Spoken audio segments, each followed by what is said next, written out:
Timing is everything, especially in divorce.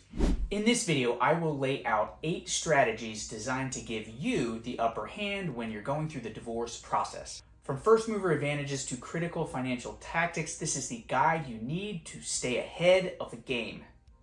Are you ready? Let's dive in. A major divorce timing trick is to file before the holidays. The reason for doing this is when your spouse is hit with the divorce case right before the holidays, they're going to have a lot of competing draws for their time. They're going to possibly have to deal with office holiday parties, deal with family issues, and then process the whole divorce case going on while finding an attorney. All of these competing things can create a feeling of intimidation in your husband, or at least it can make it harder for him to feel like he has to keep up. This can make him feel like, you know what, my wife has thought of everything. Shit. And when your husband starts thinking this way, it gets him closer to eventually wanting to settle. Sometimes at least. The next big tip, develop a first mover advantage. File before he does. And while you're at it, don't let him know what's going on. Don't tell him that you're going to be filing for divorce. When you do this, besides gaining certain advantages that can happen if your case goes all the way to trial, your husband's more likely to get that shoot, she beat me to the punch, she's thought of everything feeling. And that makes it easier to settle your case, at least at the right time. But don't take this advice to an extreme. You have to be ready before you get started. Make sure you have your ducks in a row. Know as much as you can about your finances. Go meet with an attorney. Learn the law. Maybe they'll give you different advice on the timing. You have to be ready before you press go. But usually filing first, beating him to the punch, not letting him know what is coming is going to give you a strategic edge in your divorce because of the feeling it creates in your spouse. And to the skeptics here, yeah, this might not always work, but a divorce strategy is about getting as many little things right as you can. If you get enough of the little things right, things can tilt in your favor. Here's a big one, take the money first. If you file for divorce and you don't get money out of the joint bank accounts, he's going to take it before you can use it. Don't let that happen. It's a rookie divorce mistake to leave all of your assets in a joint account thinking your husband's not going to go take it all. So take the money before you file. You don't have to take all of the money. Talk to an attorney about this before you do it, but get enough money out. Usually half is quite fine so that you can pay for your expenses, pay for your lawyer, not have to worry about money ideally during the divorce case. Definitely talk to a lawyer about this one, but what you have to be aware of, in a lot of different places in the country, especially in Florida where I practice, there are certain court orders that come out as soon as you file for divorce that can limit your ability to access money, even sometimes in joint accounts. So it's important to get informed of what the law is where you're at, and if you need money, get it before you start.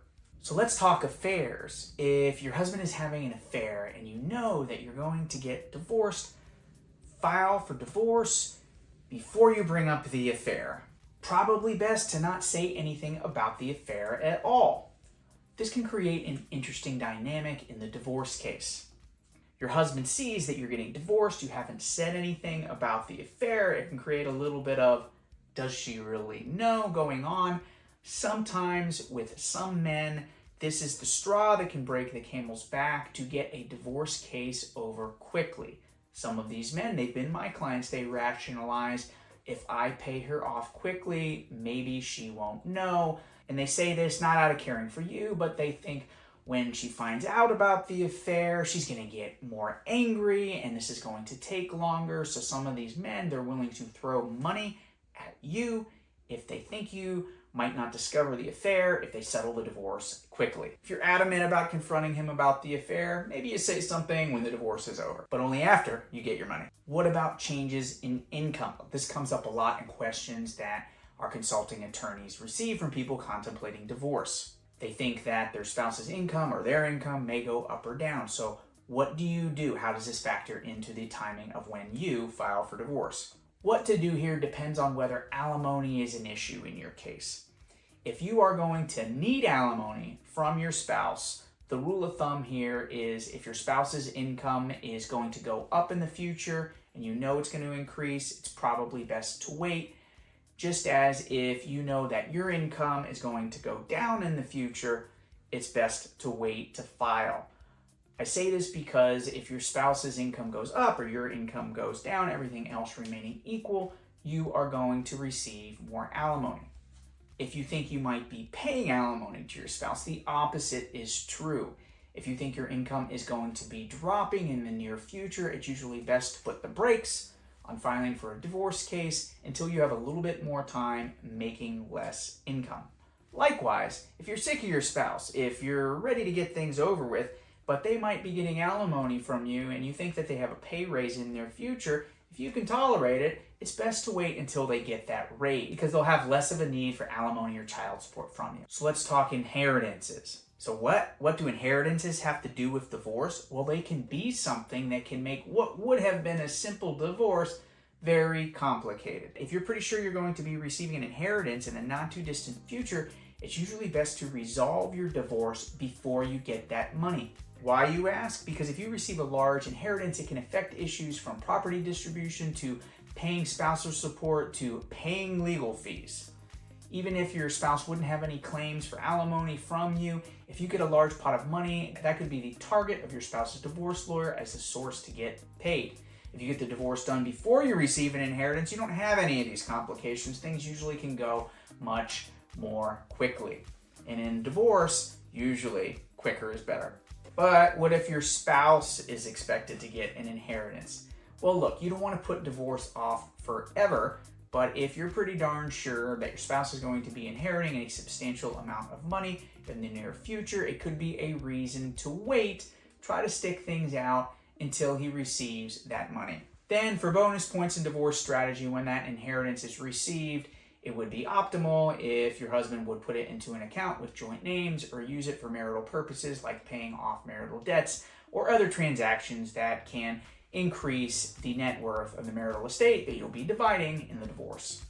A counterintuitive divorce timing trick is to prepare for trial from day one. Plan your divorce to end up in trial. When you do this, your lawyer will be setting depositions, not allowing deadlines to lapse forever, not forgetting about your case, keeping things moving, keeping the pressure on. If anything's going to get the attention of a spouse who's a difficult negotiator or somebody who intends to delay the proceedings, it's a proactive litigation strategy done by you. A lot of difficult men are going to try to use time as an ally to break you down to see if they can make you weak through the pressures of time and the money that comes with allowing a lawsuit to take longer than it should.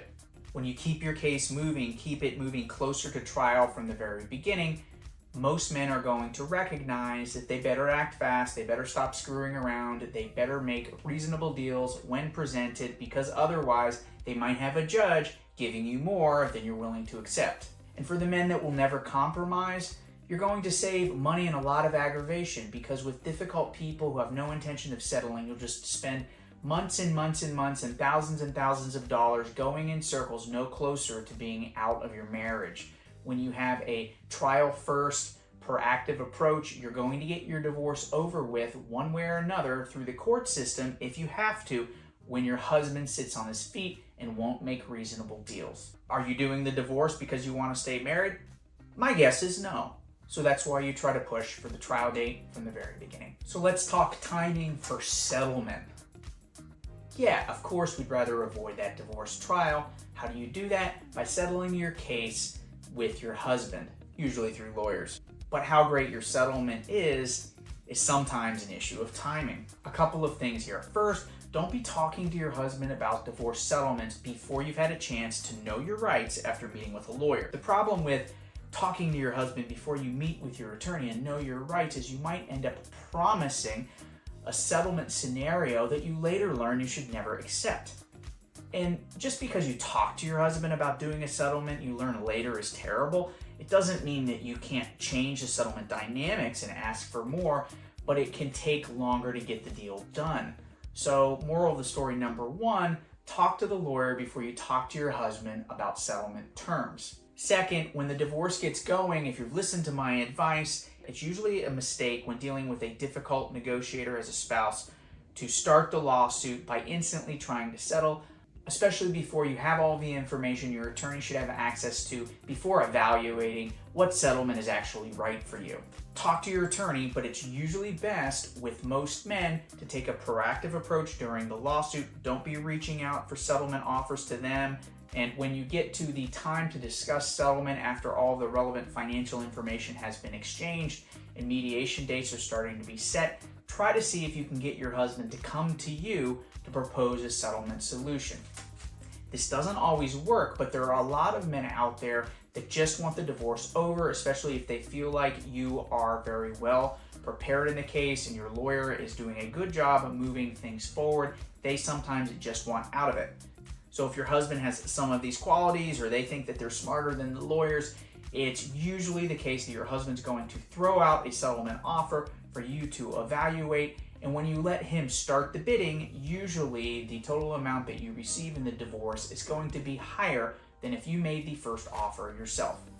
Look, every case is different. Sometimes you have to do this a little bit differently, but I typically find when the male, who's a tougher negotiator, makes the first offer, what my client receives is going to be higher than if they were to make the offer first. Getting divorced from a difficult person has a lot of different dynamics. There's way more things to take into account than just simply the timing tricks we've been discussing here. So take a look at the links in the description for a lot of the free books that we've put out there that allow you to learn more about this process. My law firm regularly also does webinars. More in the description on that. This is concluding the video. I hope this was helpful. If you need to talk to an attorney about your specific situation, we welcome the conversation. One of my law partners can have a consultation with you. We practice exclusively in Florida, representing mostly women, typically from Vero Beach south to Miami. See you next time.